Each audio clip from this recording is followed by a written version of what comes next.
Coming up on Vegas Nation Blitz, the Raiders' winning streak ended in South Florida, but the team morale is not down after losing to the Dolphins. Something like this can bring people together or divide, and in the past I think maybe could have divided a little bit, but I think this is going to bring us closer. It's back to home cooking for the Raiders, but the Kansas City Chiefs are coming to town. Vegas Nation Blitz starts now.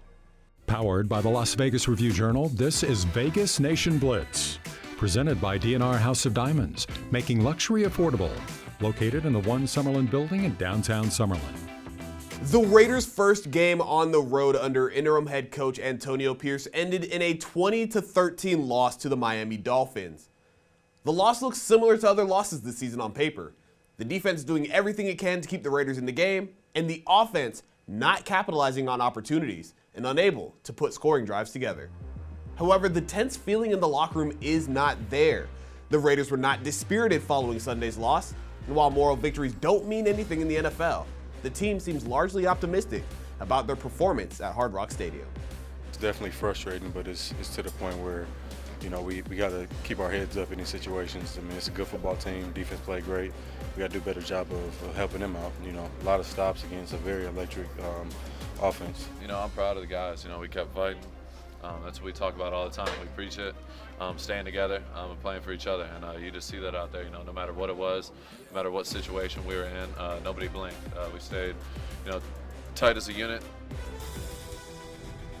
Joining me now is Review Journal sports columnist Sam Gordon. And Sam, the Raiders wanted to stop Miami from being a track meet. They didn't want the Dolphins to get out there with all that speed that they have at every position. And they kind of did that, right? This was not the high-scoring outing that we saw from Miami. This team dropped 70 points on the Broncos earlier this season, Sam. What was your thoughts on the defensive outing for the Raiders in South Florida?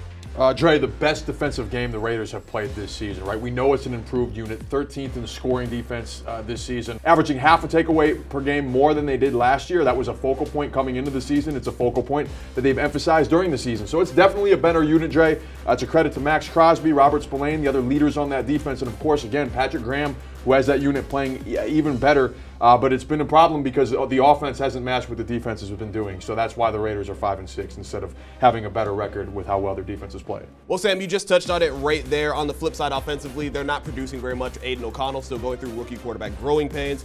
The Raiders are not producing on offense. And you wrote in your column after the game, it doesn't really seem like they're trusting their QB. So what did you see from AOC in South Florida? Well, I think, Dre, that the sequence at the end of the first half kind of reflected, right? The Raiders had 2 minutes, 20 seconds to try and push the ball down the field. They don't do it, and then they get the ball back with 58 seconds left and don't even try and score a touchdown. What else does that tell you? The conservative play calling isn't helping out at all. They're not ahead of the sticks at all. They're playing behind the sticks. The running game outside of those 2 games against the New York teams going absolutely nowhere. They are 31st in the NFL in rushing. They're bottom 5 in yards. Just a bad offensive football team. So I think one thing that the Raiders can do moving forward, you got to take better care of the football, right? This may not be a prolific offense that's going to tally 400 or 500 yards, but if you take care of the football, you're going to give yourself a much better chance. Aiden O'Connell needs to take better care of the football.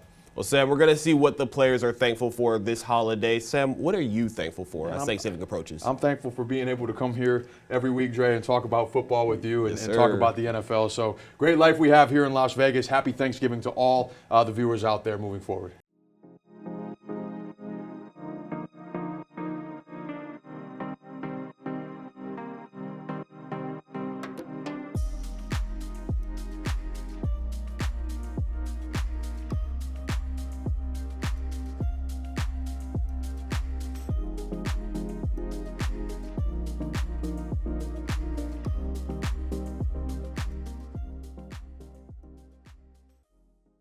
D&R House of Diamonds is Las Vegas's elite private office jeweler, the perfect bridge between internet pricing and a traditional brick-and-mortar jewelry store.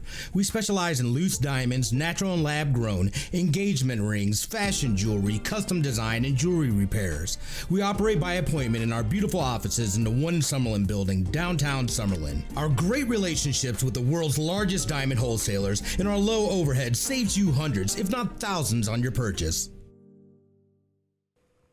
If the Raiders are to pull off an upset on the incoming Super Bowl champion Kansas City Chiefs, they're gonna need a home field advantage. With 6 games remaining on the schedule, 4 of them are going to be played at Allegiant Stadium. And interim coach Antonio Pierce has put the call out for fans to pack the house and energize the team for the rest of the season.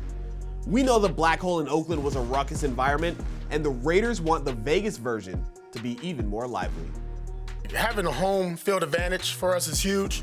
What we've gotten the last 2 home games against the Giants and Jets, that has also energized our team.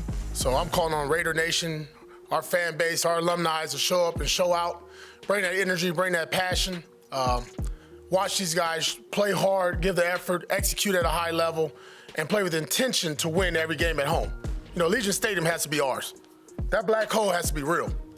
And when we make that a conscious effort and a mindset, and the fans do the same, it's a hell of a place to play at. Connecting with them, you know, we feed off them and vice versa. So we obviously got to give them a lot to cheer for, and that's the plan. So, but what we've had the last few games at home has been big for us, and we're gonna need that moving forward to, you know, keep protecting that home field.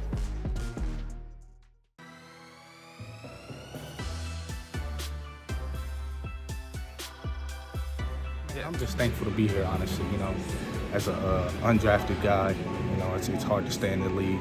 You know, it's a physical game, and you know anything can happen. And two, it's a business at the end of it. So I'm glad I'm still here. I'm glad I'm able to, you know, be around people that I'm around, and yeah, I'm thankful for that. My family as well, friends. You know, it's good people.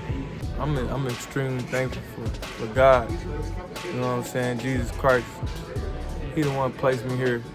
He the one that gives me a mind to do the things I'm doing. He's the one that, he's everything in this life, you know what I'm saying? And my family, you know, my older brother, you know, he's a football junkie, so, you know, I text him after every game.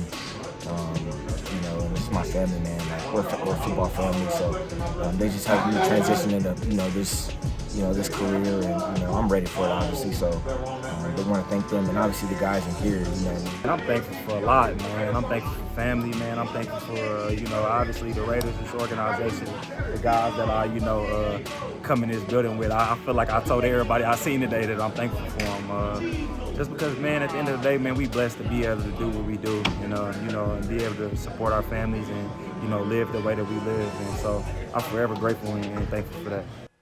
Antonio Pierce taking the reins has not only re-energized the locker room, but the entire organization. With Thanksgiving coming up, the Raiders partnered with the United Way of Southern Nevada and Smith's to pack 10,000 holiday meals for families in the Las Vegas Valley. The Raiders made it a competition, but it wasn't the players in the locker room getting after it. It was the staff that we don't see every day making it happen. So excited to be at Intermountain Health Performance Center, where we have over 150 employees that are packaging meals that you know, families in need can utilize for Thanksgiving. It's just a great team effort. We're incorporating some kind of fun physical competitions in the middle of it, but it's just great to see everyone come together to help our community in need. It's so fun to have everybody here really happy about serving their community. I'm thankful for organizations that care so much about our community that they take the time to create this amazing event to help families in need, because there's a lot of need out there.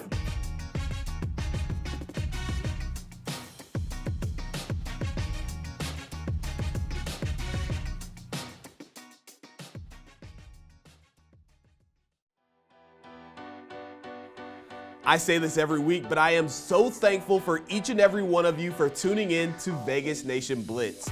We here at the Review Journal would like to wish you all a happy and healthy Thanksgiving holiday full of family, friends, and of course football. For all of the Vegas Nation crew, I'm Leandre Fox, and we will see you on Saturday for Vegas Nation Game Day. Take care and happy Thanksgiving. Powered by the Las Vegas Review Journal, this is Vegas Nation Blitz. Presented by DNR House of Diamonds, making luxury affordable. Located in the One Summerlin building in downtown Summerlin.